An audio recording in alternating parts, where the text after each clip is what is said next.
વિદ્યાર્થી મિત્રો, આજે આપણે ત્રણ સંખ્યાઓ આપેલી હોય તેના સરવાળા કઈ રીતે કરવા એ આજે આપણે જોઈશું. આગળના વિડીયોમાં બે સંખ્યા આપેલી હોય તો સરવાળા કઈ રીતે કરવા, બે અંક આપેલા બે સંખ્યાઓ આપેલી હોય તો કઈ રીતે સરવાળા કરવા એ આપણે જોઈ ગયા. હવે ત્રણ સંખ્યાઓ આપેલી હોય તો સરવાળા કઈ રીતે કરવા એ આજે આપણે જોઈશું. તો ચલો સ્ટાર્ટ કરીએ.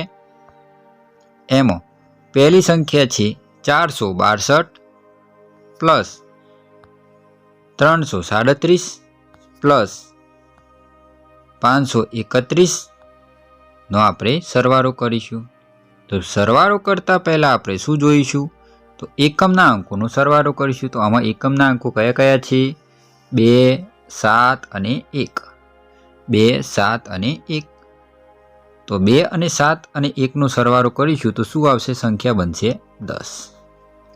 તો એમાં શૂન્ય આપણે નીચે મૂકીશું અને વધી 1 ઉપર મૂકીશું. શૂન્ય નીચે મૂકીશું અને વધી 1 ઉપર મૂકીશું. તો ચલો જોઈએ. તો શૂન્ય નીચે મૂકીશું, વધી 1 ઉપર મૂકીશું. એવી જ રીતે આપણે શું કરીશું? દશકના અંકોનો સરવાળો કરીશું. તો દશકના અંકો કયા કયા છે? 6, 3 અને 3. તો અને વધી 1 પ્લસ કરીશું તો સંખ્યા બનશે 13. 13 માં 3 નીચે મૂકીશું, વધી 1 ઉપર મૂકીશું. એવી જ રીતે આપણે 100ના સ્થાનનો સરવાળો કરીશું અને 1 વધી 1 પ્લસ કરીશું તો સંખ્યા બનશે 13. હવે જવાબ શું આવ્યો? 1330 એ આપણો જવાબ આવ્યો. 1330 એ આપણો શું આવ્યો? જવાબ આવ્યો. ચલો નેક્સ્ટ એક્ઝામ્પલ જોઈએ.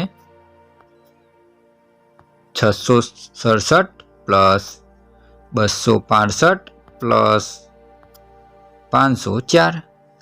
667 પ્લસ 265 પ્લસ 504.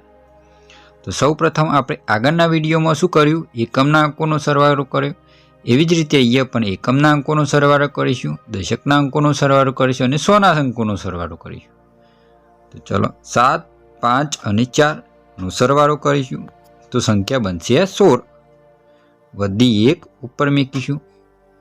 એવી જ રીતે દશકના અંકોનો સરવાળો કરીશું અને વધી 1 પ્લસ કરીશું તો સંખ્યા બનશે 13. 1 ઉપર મૂકીશું, 3 નીચે મૂકીશું. હવે 100ના અંકોનો સરવાળો કરીશું અને વધી 1 પ્લસ કરીશું તો સંખ્યા બનશે 1436. 1436 એ આપણો શું આવ્યો? જવાબ આવ્યો. 1436 એ આપણો શું આવ્યો? જવાબ આવ્યો. Next example 699 plus 315 plus 179. આ અંકોનો શું કરીશું? સરવાળો કરીશું. એકમના અંકોનો સરવાળો કરીશું. આગળના વિડીયોમાં જોઈ ગયા એવી જ રીતે એકમના અંકો કયા કયા છે? 9, 5 અને 9. તો એકમના અંકોનો સરવાળો કરતો શું આવશે? 23. તો 2 ઉપર મૂકીશું અને 3 નીચે મૂકીશું. હવે દશકના અંકોનો સરવાળો કરીશું. દશકના અંકોનો સરવાળો કરીને એમાં 2 ઉપર વધી 2 છે તો એનો સરવાળો કરી દઈશું તો સંખ્યા બનશે 19. એમાં 9 નીચે મૂકીશું અને 1 ઉપર મૂકીશું. હવે 100ના અંકોનો સરવાળો કરીશું. તો 100ના સ્થાન ઉપર કયા કયા છે? 6, 3 અને 1 અને વધી 1 છે. પહેલાં 100ના અંકોનો સરવાળો કરીને વધી 1 પ્લસ કરી દેવાનું તો સંખ્યા બનશે 1193. 1193. Next example 990 plus 947 plus 659. 990 plus 947 plus 659. હવે શું કરીશું? એકમના સ્થાન ઉપર શું શું છે? 0, 7 અને 9.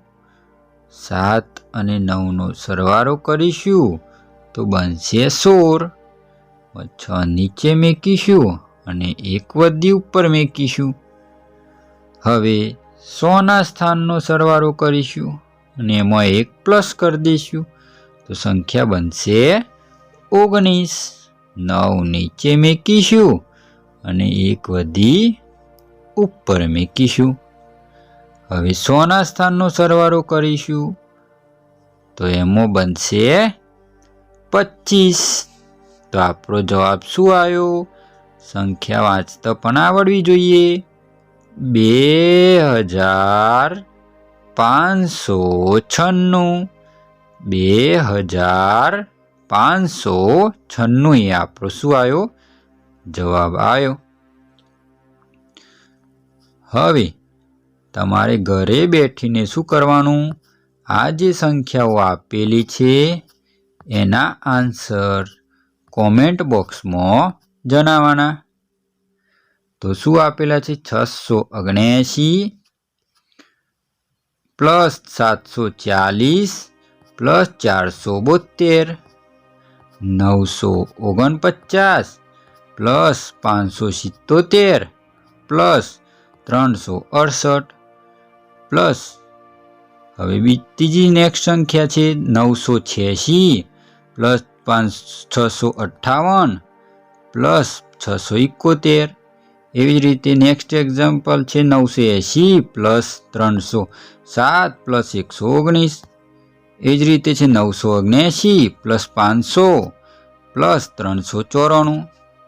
એ જ રીતે 106 પ્લસ 299 પ્લસ 966. આ સંખ્યાઓના સરવાળો કરીને જે આન્સર આવે એ કોમેન્ટ બોક્સમાં આન્સર જણાવો. જે સંખ્યાઓના આન્સર આવે એ કોમેન્ટ બોક્સમાં આન્સર જણાવો, જેથી ખબર પડે કે કોને આન્સર સાચો છે. જો વિદ્યાર્થી મિત્રો તમને આ વિડીયો ગમે હોય તો શેર કરો, લાઈક કરો અને સબસ્ક્રાઈબ કરો.